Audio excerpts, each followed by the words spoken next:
Don't let it see you.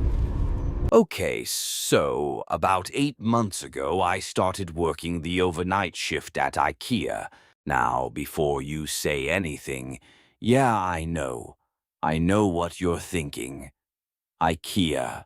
Really, that's your scary story. The place that sells meatballs and bookshelves. And look, I get it.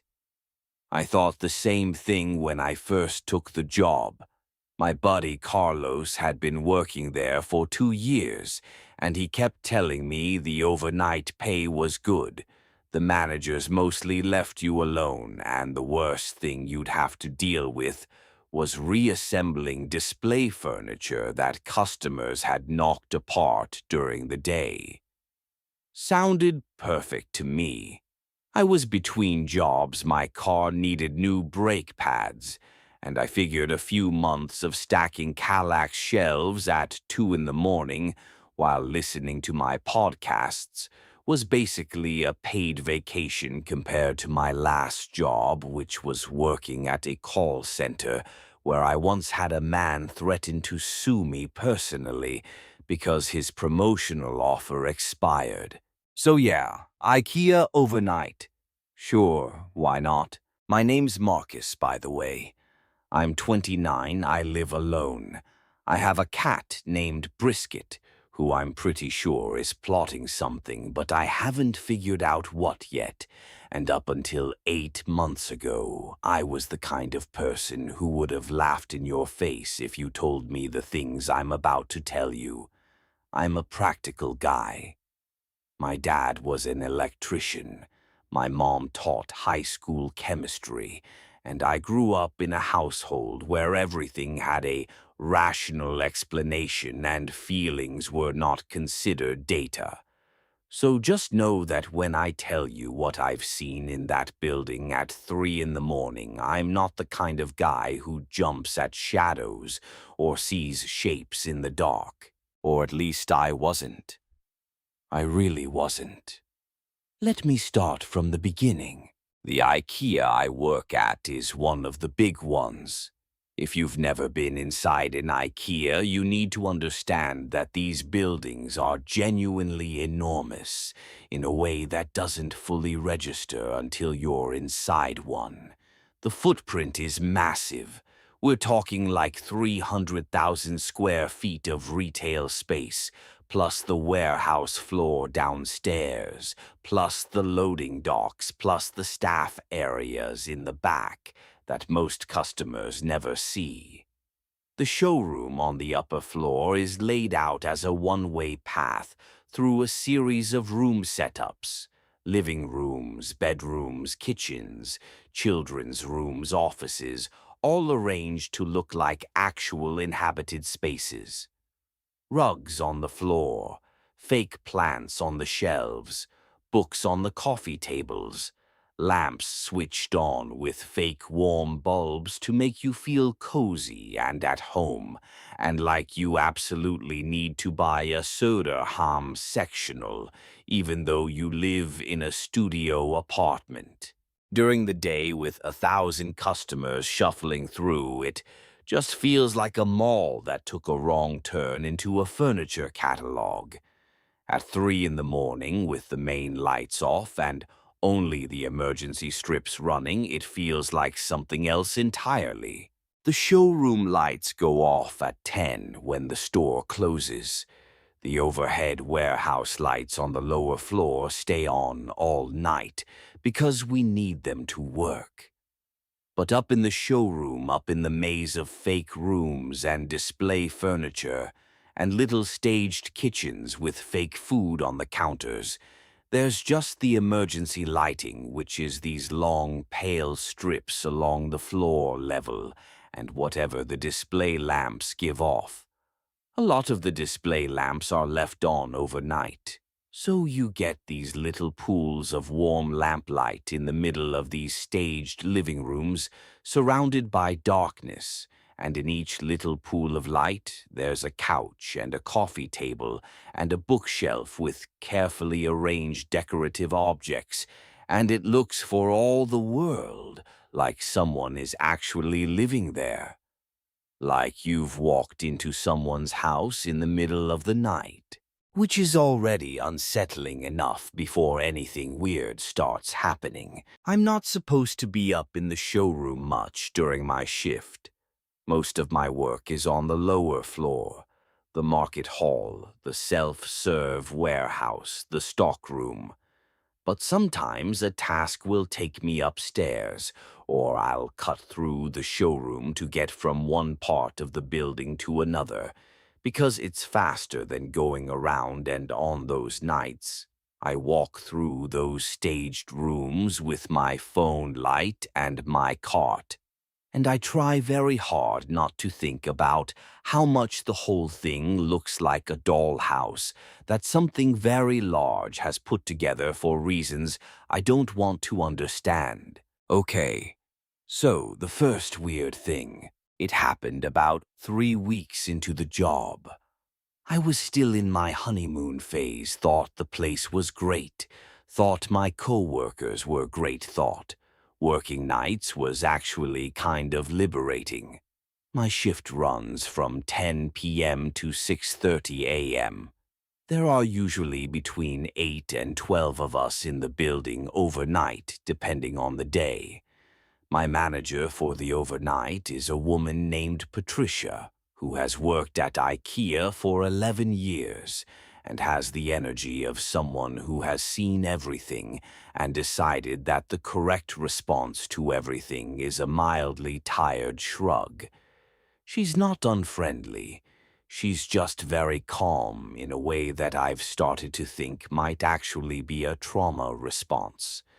But I'm getting ahead of myself. So, 3 weeks in, I'm down in the market hall restocking the textiles section, towels and bedding, and throw pillows, the whole 9 yards, and I've got my cart and my earbuds in, and I'm genuinely having a fine time listening to a true crime podcast, which in retrospect feels a little on the nose given what I'm about to tell you. It's around 2 in the morning. Quiet. The warehouse lights are doing their thing. Everything's normal. Then I hear it. Footsteps. Not big, dramatic footsteps, just the regular sound of someone walking, soft, unhurried, coming from the aisle 2 over from where I'm working. I pull out one earbud.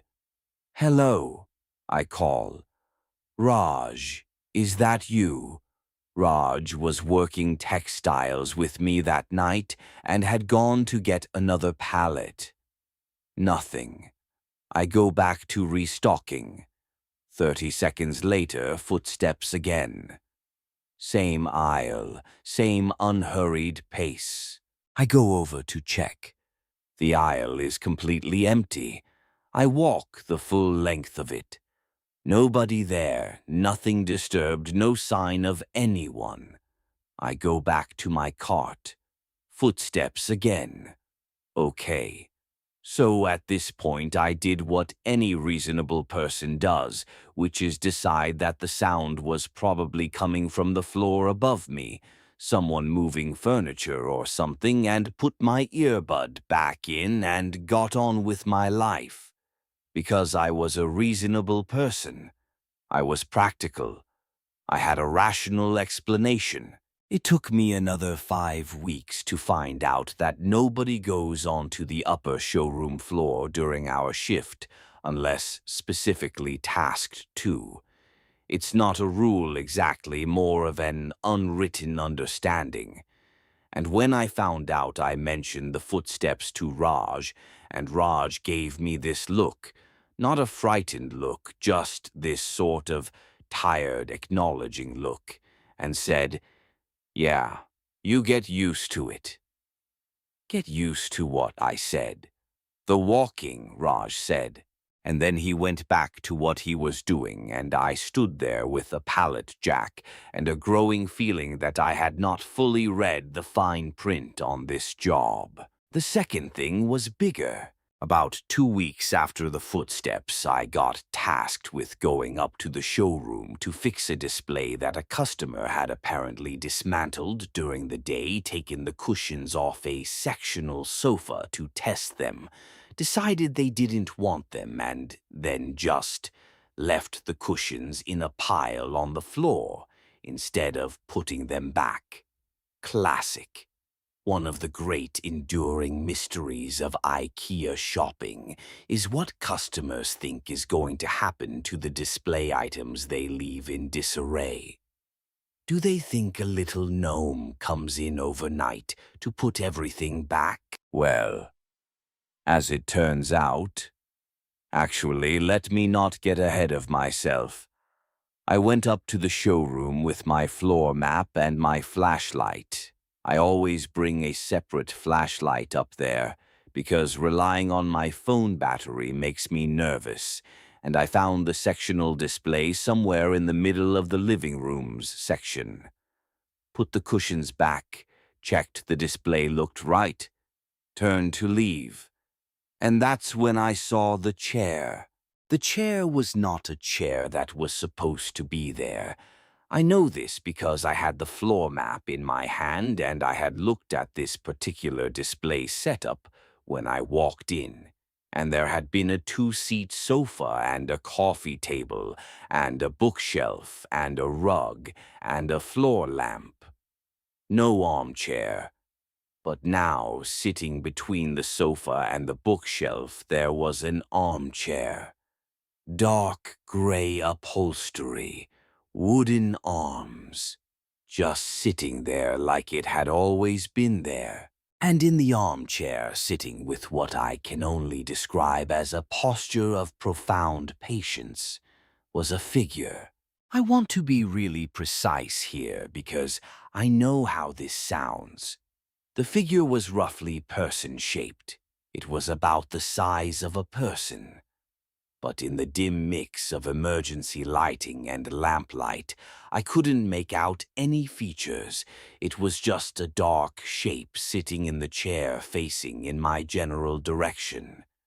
I stood there for probably 15 seconds doing absolutely nothing, which is what your body does when your brain is running the situation through every possible rational explanation simultaneously. Store mannequin, shadow, weird trick of the light, large stuffed animal from the children's section, homeless person who had somehow gotten locked in. Then it tilted its head to the side, very slowly, like a dog does when it hears a sound it finds interesting. I left the showroom. I radioed Patricia. I told her there was someone up in the showroom. She said she'd check it out. 20 minutes later, she radioed back and said the showroom was empty. The armchair had been returned to its correct display. Apparently, it had been moved from a display 2 rooms down, and I should come back downstairs and finish my assigned tasks. I asked if she'd seen anyone up there. She said, "No, there wasn't anyone up there, Marcus." The way she said it was very specific. Not, "I didn't see anyone," or "it was probably nothing." She said there wasn't anyone up there in a tone that meant, "This is the answer you are going to receive, and it is the only answer you are going to receive, so please proceed accordingly." I proceeded accordingly, but I started paying more attention after that. Okay, so now I need to tell you about some of the regular occupants of the building. Because here's the thing I've figured out over the past 8 months. Whatever is going on in this IKEA, it's not one thing, it's several things. And they've all been here for a while, and the overnight staff have developed a whole informal system for dealing with them, which nobody tells new employees about, I guess, because how exactly do you bring that up during onboarding? Let me introduce you to them one by one. This is almost certainly what was making the footsteps in the market hall. The walker is, as the name suggests, a thing that walks. That's basically all it does. It walks through the store upstairs, downstairs, stockroom, doesn't matter, at a pace that is just slightly too slow to be normal human walking. Not dragging, not shuffling, just deliberate. Like it's taking its time, like it's looking at things. We can always hear it, but almost never see it. And I say almost because Sandra, who has been on the overnight team for 4 years, claims she saw it once in the warehouse section about 18 months ago. She described it as tall but not crazy tall and kind of transparent around the edges. And then she looked at me like she was waiting for me to laugh, and when I didn't laugh, she seemed relieved and changed the subject. The walker isn't dangerous as far as anyone can tell. It just walks.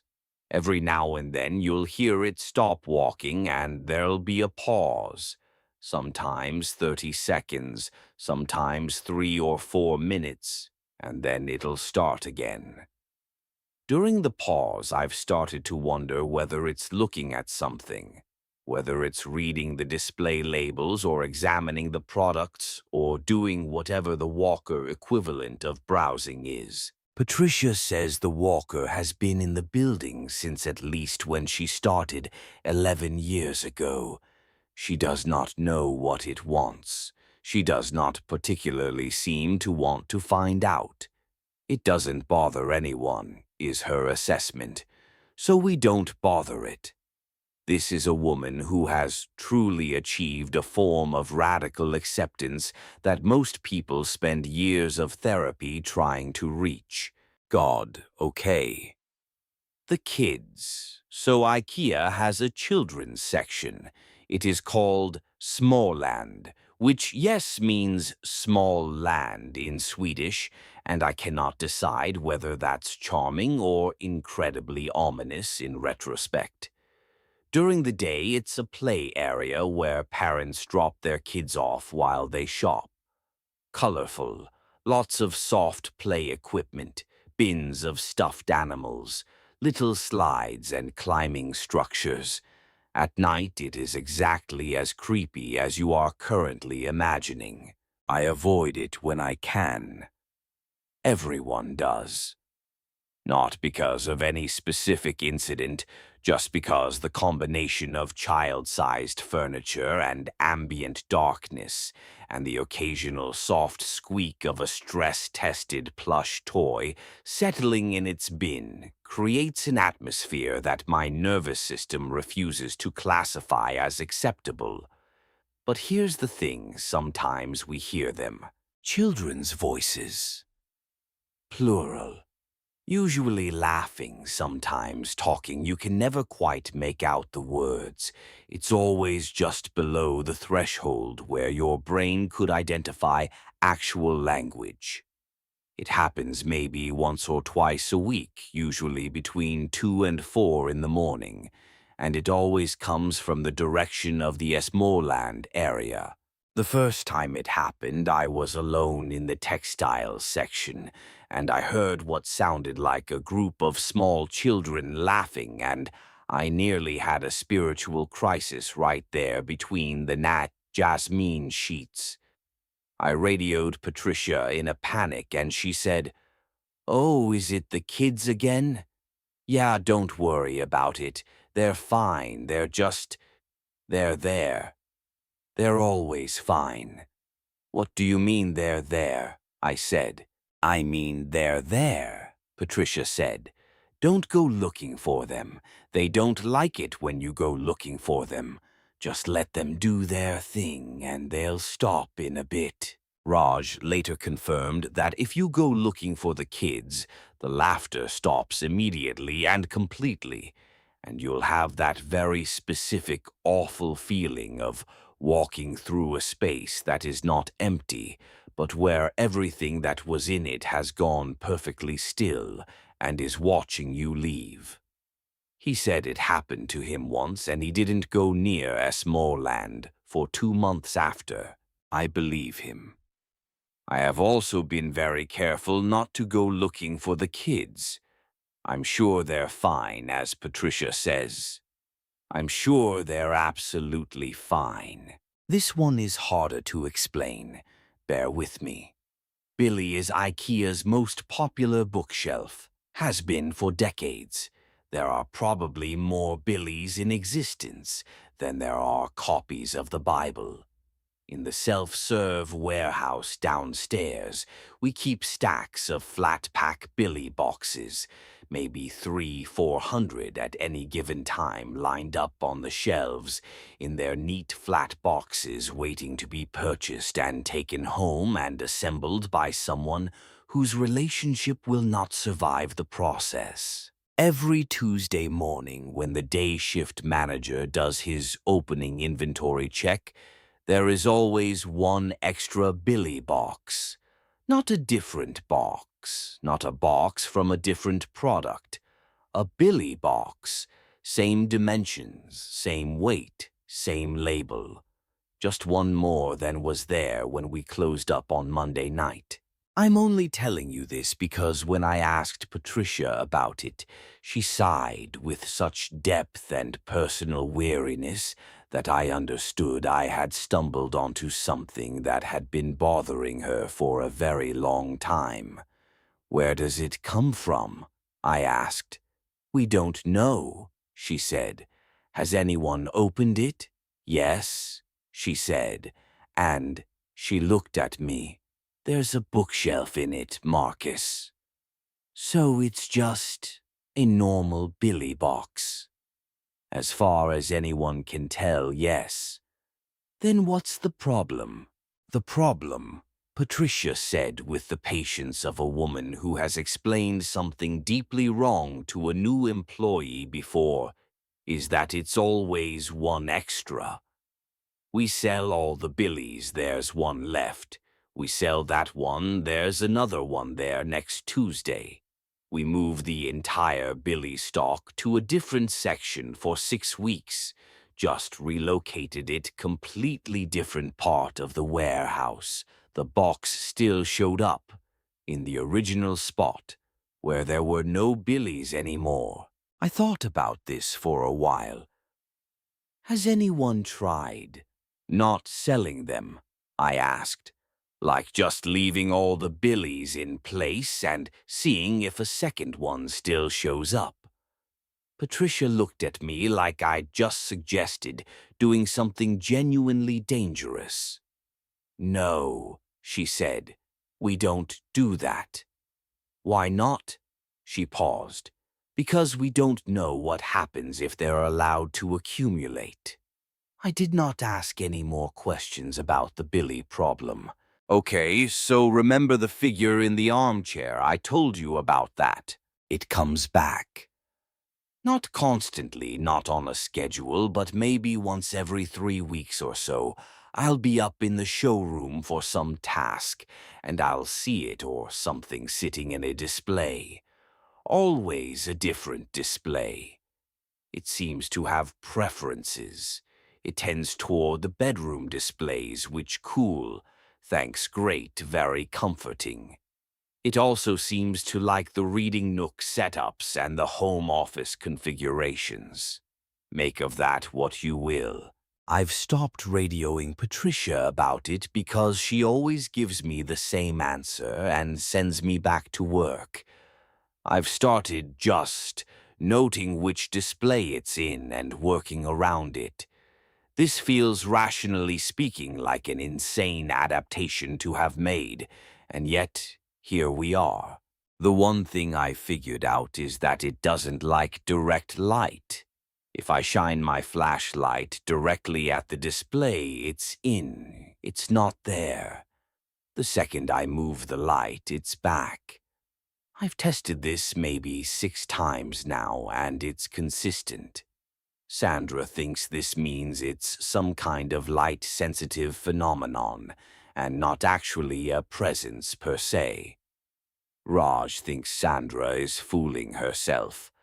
I'm honestly not sure which of them I agree with. One time, and this is the part that I think about more than any of the other details. I was up in the showroom. I'd spotted it in one of the bedroom displays, and I was giving it a wide berth on my way past, and I just kind of absently said good night as I walked by. The way you'd say good night to a roommate you don't want to have a full conversation with. The lamp in the display flickered. Just once. Very briefly. I don't know if that means anything. I've thought about it approximately 10,000 times, and I still don't know if that means anything. So every large commercial building has rodents. It's just a fact of life. Even the cleanest, most rigorously maintained facilities deal with the occasional mouse or rat. It's not a reflection on anyone's hygiene. It's simply the nature of a building that receives regular food deliveries and has a restaurant on the premises. We have a rodent, but it is not a rat. The first time I saw it, I was in the stock room near the loading dock, and something ran across the floor about 15 feet ahead of me and disappeared into the gap between two storage shelves. My first thought was rat. My second thought was, that was too big to be a rat. My third thought was, that had too many legs to be a rat. I counted or tried to count given that the whole thing lasted maybe 2 seconds, and I got to 8 before it was gone. 8 legs, the size of a small dog, moving very fast and very smoothly in a way that did not suggest the lumbering gait of a large rodent, but rather the fluid, deliberate motion of something that is very good at moving quickly and has been doing it for a long time. I told Carlos about it. Carlos, who has been here 2 years, who told me this job would be fine, who told me the worst thing I'd deal with was display furniture. Carlos nodded. "Oh, yeah," he said. "Sid. You named it Sid." "Technically, Raj named it Sid," Carlos said, "after Sid Vicious, the Sex Pistols guy. Because it's dangerous. Because it's ugly and it moves like it doesn't care," Carlos said, which fair enough is actually a pretty accurate description of both Sid Vicious and whatever is living in our stockroom. "Is it dangerous?" I asked. Carlos thought about this for longer than I was comfortable with. "It's never hurt anyone," he said finally, "but it has bitten through about 3 pallets worth of shrink wrap, and once ate a full box of Poang chair cushion inserts. Like ate through the box and ate the cushion inserts. I don't know how you eat a foam cushion insert, but apparently Sid managed it. Why don't we call pest control?" Carlos gave me the look, the specific look that I've now come to recognize as the look that everyone on the overnight team uses when a new employee asks the obvious question. "We called pest control in the first month after I started," he said. "2 guys came in, set some traps, came back the next day to check the traps. One of the guys got pretty pale looking at where the traps had been. He said the traps hadn't caught anything, but something had rearranged them into a pattern. He described the pattern, and then he said he needed some air, and he went outside, and the 2 of them drove away, and we haven't called pest control since." "What was the pattern?" I asked. "He said it looked like a face," Carlos said, "but not a face like a person's face. He said more like the idea of a face. He couldn't explain it any better than that." I thought about this. "Cool," I said. Yeah, said Carlos. We don't call pest control anymore. Okay, here is where things started getting genuinely weird. Not unexplained sounds and ambiguous figures. Weird. Like actually, specifically, undeniably weird. This was about 3 months into the job, and something happened that I still think about every single night when I walk into that building. It was a Thursday around 3 a.m. I was in the kitchen displays section of the showroom. I'd been sent up to fix a display that apparently a customer had really gone to town on during the day. Like they'd opened the fake cabinet doors, moved things around, put a decorative Mickey fake flower arrangement inside a Tilreda microwave. People are unwell, is what I'm saying. I'm fixing this display. I've got my flashlight going. I'm in my zone.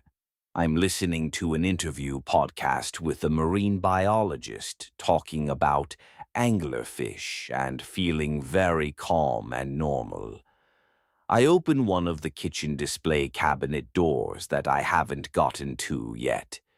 Inside the cabinet, where there should be a small arrangement of fake cooking props. A fake cast iron pan, a fake wooden cutting board, some fake herbs in a ceramic pot. There is instead a piece of paper, just a piece of paper, regular printer paper folded once. I stand there for a second.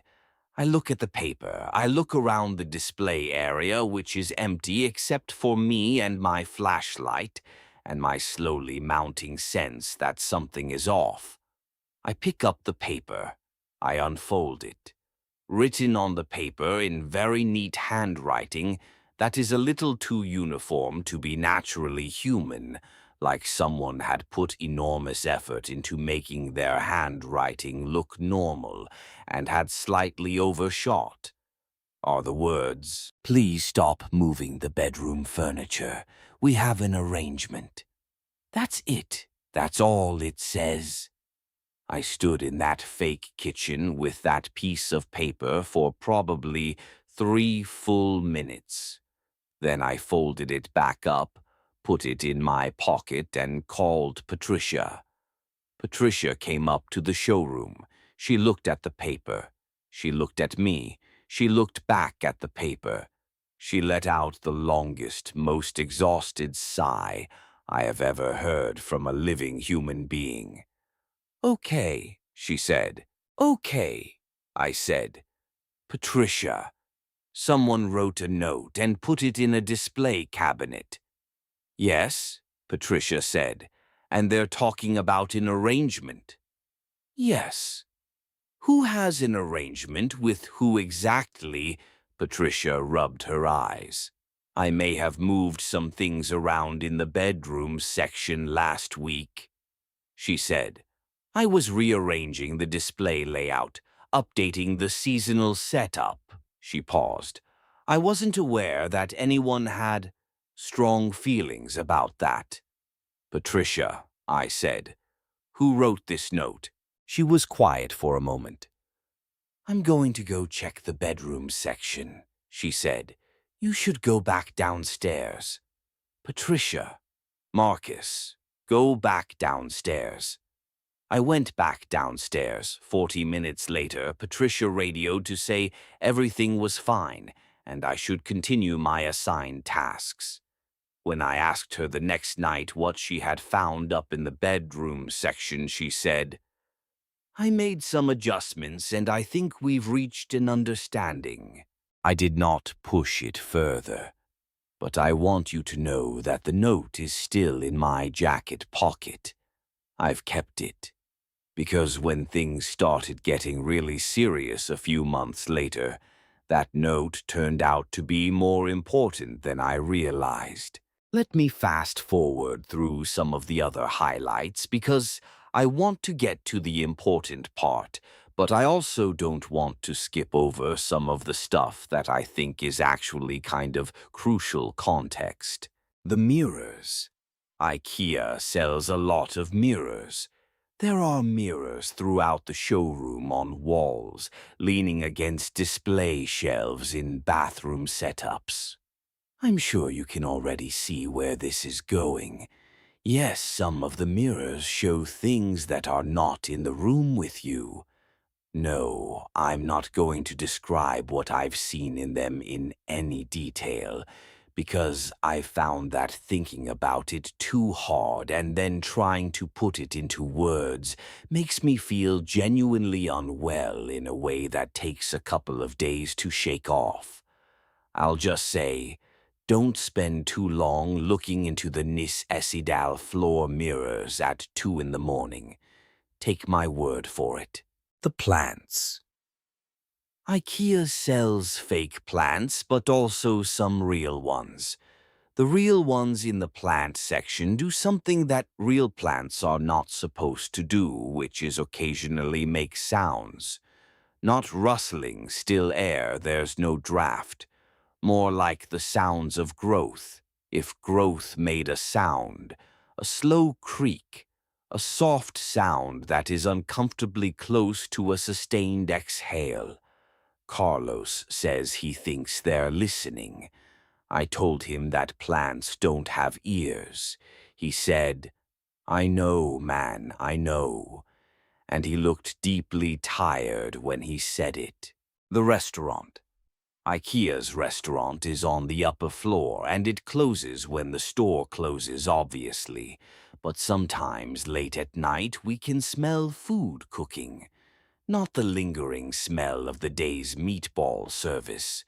Fresh cooking smells, warm and good and very specific, like something is up there making an actual meal with intention for an actual purpose. Nobody has ever gone to check. There is an unspoken consensus that checking would be a bad idea. The smell always stops by 5 a.m. And then there's Gus. Gus deserves his own section. Gus showed up about 2 months into my time here and immediately became the most significant ongoing situation in my daily professional life. He, and yes, I'm using he because it feels right, and several of my co-workers agree, appears to live in or around the Roscoe utility carts section, which is in the market hall downstairs. He's small, really small, like I'm talking the size of a large guinea pig, but shaped like... Okay, this is going to sound crazy, and I know it's going to sound crazy, shaped like a tiny old man. Not a person, not a human, but the shape of something that has lived long enough to accumulate a kind of elderly settled quality. Rounded, deliberate in movement, takes his time. His face on the rare occasions I've gotten close enough to see it clearly is very wrinkled and has 2 very bright, very dark eyes that are way too alert. The eyes of something that is paying attention. The eyes of something that has been paying attention for a long time and has strong opinions about what it's observed. He moves around the market hall at night, slowly mostly. He seems to be examining things. He'll pick up small items like a Knaglig wooden box or a Rissla paper roll, hold them, look at them, put them down. Sometimes he puts them back where they were. Sometimes he moves them somewhere completely different, and there's no logic to where he's put them that any of us have been able to identify. He does not seem to be aware of us, or at least he doesn't react when we're watching him. He just does his thing. Carlos found him first. He came to me looking like a man who needed to sit down and process something. There's a small man, Carlos said, in the market hall by the Roscoe carts. How small, I said. Carlos held his hands about 8 inches apart. Is he okay? I said. Yeah, he seems fine. He's looking at a Dragon box. We both went and looked at him. He was in fact looking at a Dragon document box. He turned it over. He looked at the bottom. He seemed either satisfied or dissatisfied. It was hard to tell. Then he put it down and slowly walked away and wedged himself into the gap between two shelf units and disappeared. "What do we do?" I asked. "I don't know," Carlos said. "We didn't do anything." And that turned out to be the right call because over the following weeks it became clear that Gus, we named him Gus, because he moves like someone's retired grandfather who's just come to the home improvement store to look around. Okay, he just has that energy, is basically harmless. He's more of a nuisance than anything else. He moves stock around in ways that make inventory confusing. He once relocated every single K-Vis paper tray in the entire market hall to different locations, just moved them all one by one over the course of a single night. That took the day shift team 2 days to figure out and resort. He also has a thing for my snacks. I'm serious. If I leave my break time food on my cart even for 5 minutes, even if I'm right there, I will come back and something will be missing. Not all of it. Just one thing. Like a cosmic tax. Leave a bag of chips, one chip is gone. Leave a granola bar, about a third of it has been nibbled. Leave an apple, there's a small, precise bite out of it, sized about right for a very small mouth. Raj thinks Gus is testing the food to make sure it's safe to eat, like he's a tiny food taster working for nobody. Sandra thinks he's just stealing and sees no deeper meaning in it. I think there might be something communicative about it, like he's acknowledging that he knows you're there and this is his way of including you in something. But I'm aware that might be me projecting anthropological significance onto a supernatural creature eating a third of my granola bar. I've started leaving a separate little portion of my snacks on the corner of my cart specifically for him, like an offering. He takes it every time. I feel weirdly good about this arrangement, and I will not be examining that feeling too closely. Okay, now we get to the serious stuff. About 6 weeks ago, everything started escalating. The walkers started being louder, more present. Where before you'd hear it once or twice in a shift wandering through a distant part of the building, now we were hearing it constantly closer too, more purposeful. The footsteps still had that deliberate, unhurried pace, but something about the quality of it had changed. It was like the difference between someone browsing and someone looking for something specific. The showroom guest was appearing more frequently. Patricia said she'd been up to the showroom 4 times in 1 week for various tasks and seen it in a display each time. 4 times in a week. It used to be every 3 weeks or so. She said she'd nodded at it, which is a thing she apparently does, and one time it had slowly raised a hand, which Patricia delivered this information with her trademark, unflappable calm, and all I could think was, she nodded at it. She regularly nods at the supernatural being sitting in the furniture display, and this is just something that is in Patricia's life. The kids in Smallland got louder, and the quality of the sound changed too. They didn't just sound like laughing anymore. One night I was nearby enough to catch a fragment of what sounded like actual words.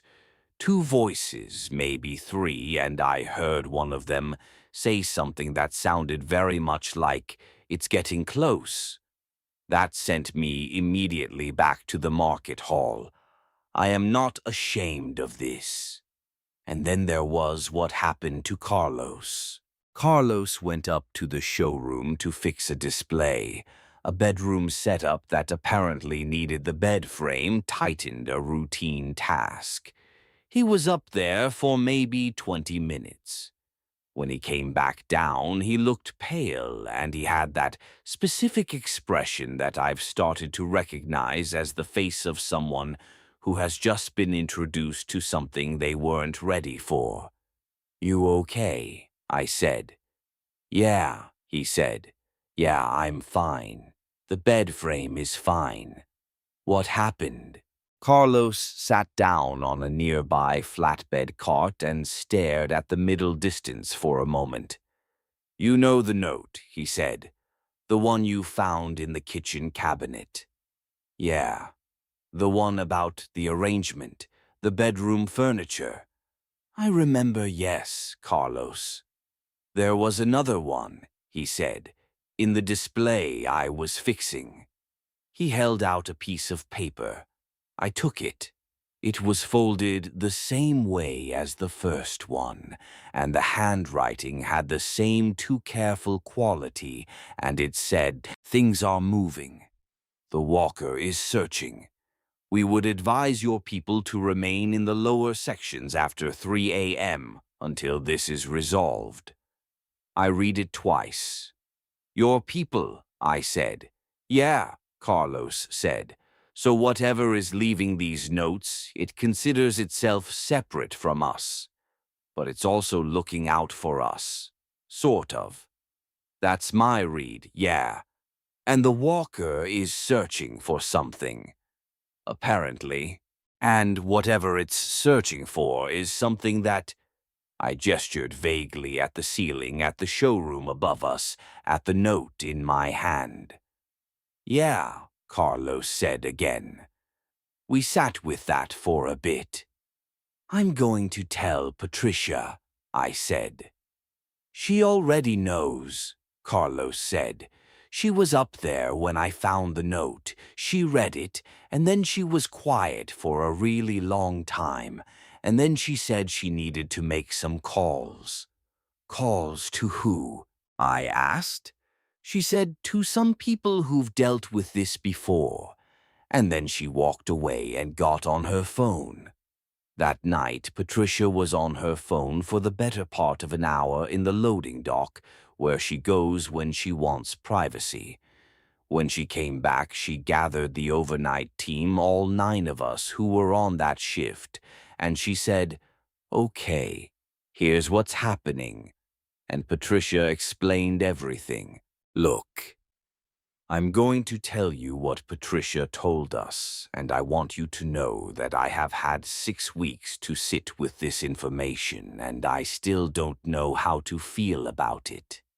Every time I think I've processed it, I find another edge I haven't fully examined yet, and I reach for that edge, and then I decide not to. And I go home and play with my cat and eat cereal and watch TV and pretend that I am a normal person living in a world that makes sense. So, here it is. IKEA is the largest furniture company in the world. It operates in more than 60 countries.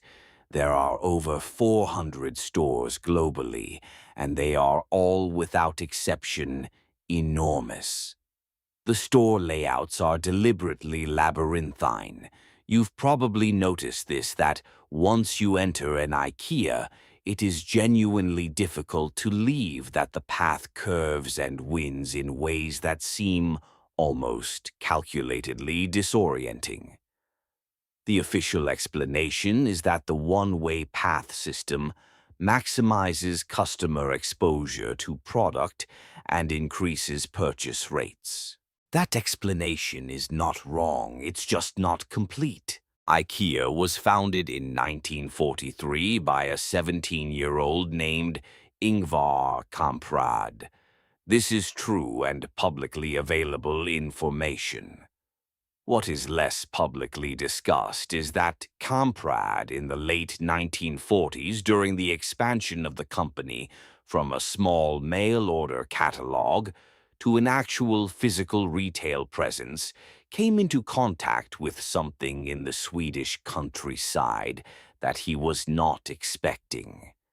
Patricia was not specific about what the something was, but she said that Kamprad understood immediately that it was not dangerous in the way that, say, a wild animal is dangerous, and that it was not benevolent in the way that a person is benevolent, and that it was old, genuinely old, old in a way that made the Bronze Age feel recent, and that it was in between things, which is how Patricia described it.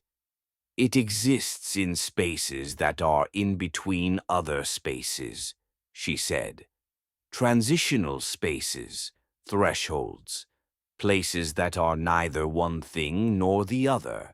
And Kamprad, being an extraordinarily pragmatic person, made a deal.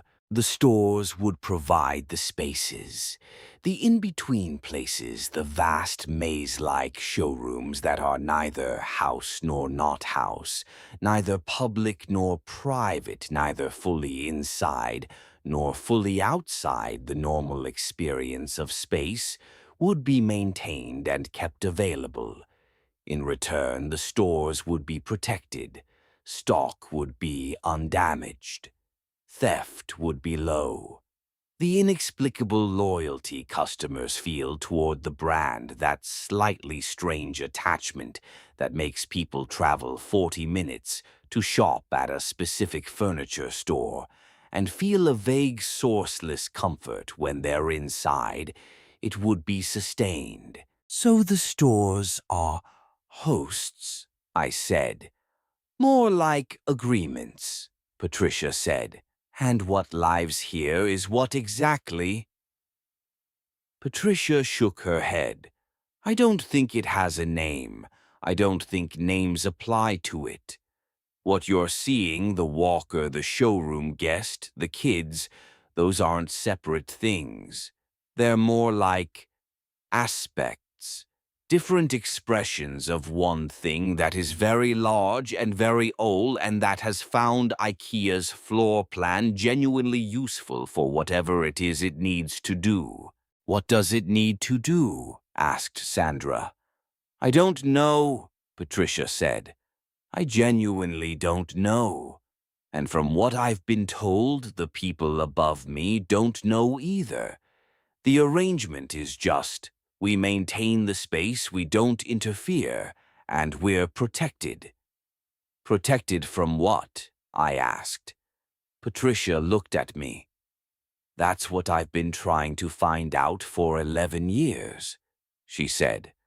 And I don't have an answer yet, but I know it's something. So, the walker was searching, and whatever it was searching for, it was searching for it inside our store. Patricia's phone contacts, who turned out to be a rotating group of overnight managers from other IKEA locations who had dealt with similar escalations before, advised her that this had happened twice before in the company's history, once in a store in Germany in the 1990s, once in a store in Japan in the 2000s. Both times, the escalation period lasted between 6 and 10 weeks and ended with the situation resolving itself. In the Germany case, nobody was hurt. In the Japan case, one overnight employee had to be transferred to a different location because they had encountered whatever the walker was looking for, and it had been, per Patricia's contact, an overwhelming experience.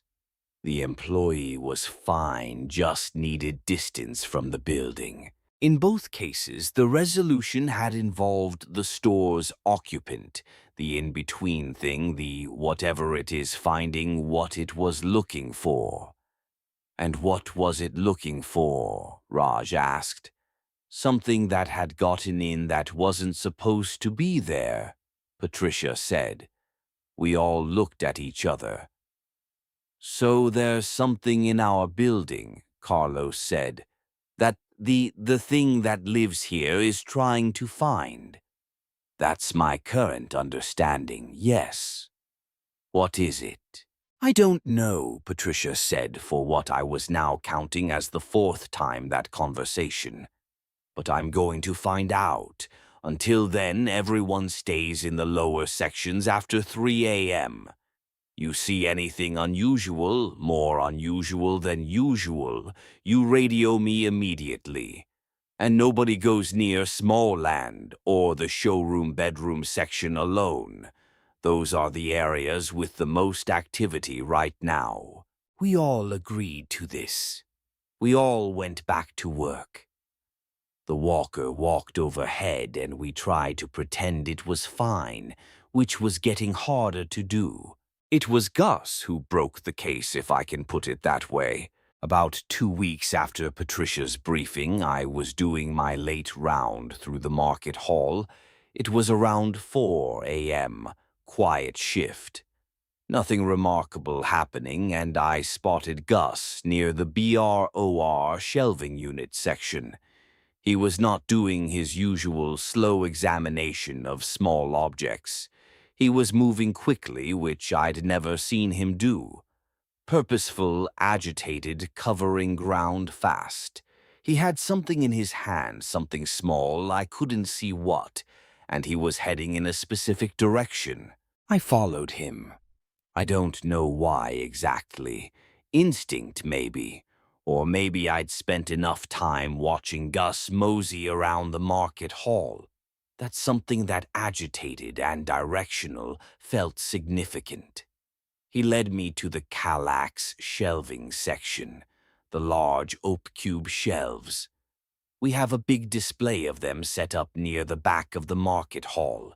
Different configurations, different colors, a whole wall of cubes. In the back corner of the Kallax display, in a cube that should have contained a decorative basket and a stack of Tijina boxes, something was sitting. Not the showroom guest. Something smaller. Something that was harder to look at than the showroom guest, where the showroom guest had a vagueness that felt like it might be my eyes playing tricks. This thing had a specificity that was worse. I could see that it was small and that it had the quality of something that had been here a very long time, but that had not come in through the deal. It had a quality of wrongness, like a note that's just slightly off-key, held indefinitely. I'm going to stop trying to describe it more than that. I don't think I can describe it more than that. Gus stopped about 3 feet from the cube. He looked at the thing in the cube. The thing in the cube looked back at him. Then Gus held up whatever he'd been carrying in his hand. I could see now that it was a small Roscoe label tag, just a little product label, the kind we attach to display items. And somehow this seemed to communicate something to the thing in the cube because it went very still. I radioed Patricia. I said, "I'm in the Kallax section. You need to come here. I think Gus found it."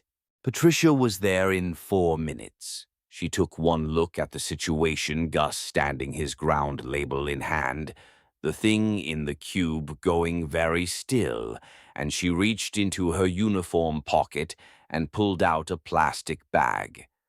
A regular Ziploc storage bag of the kind we sell in our kitchen section.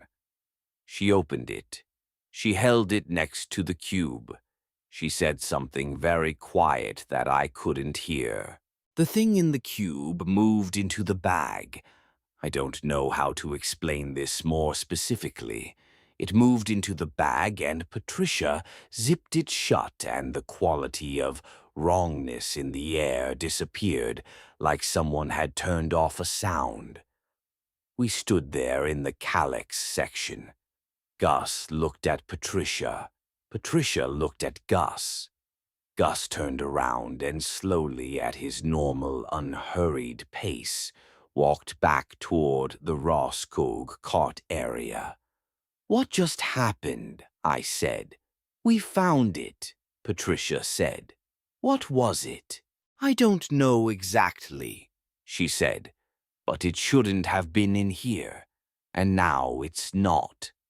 And the walker, as if on cue from the floor above us, we heard the familiar, deliberate footsteps, but different now, lighter somehow, more settled, like someone who had been pacing anxiously and had finally found reason to stop.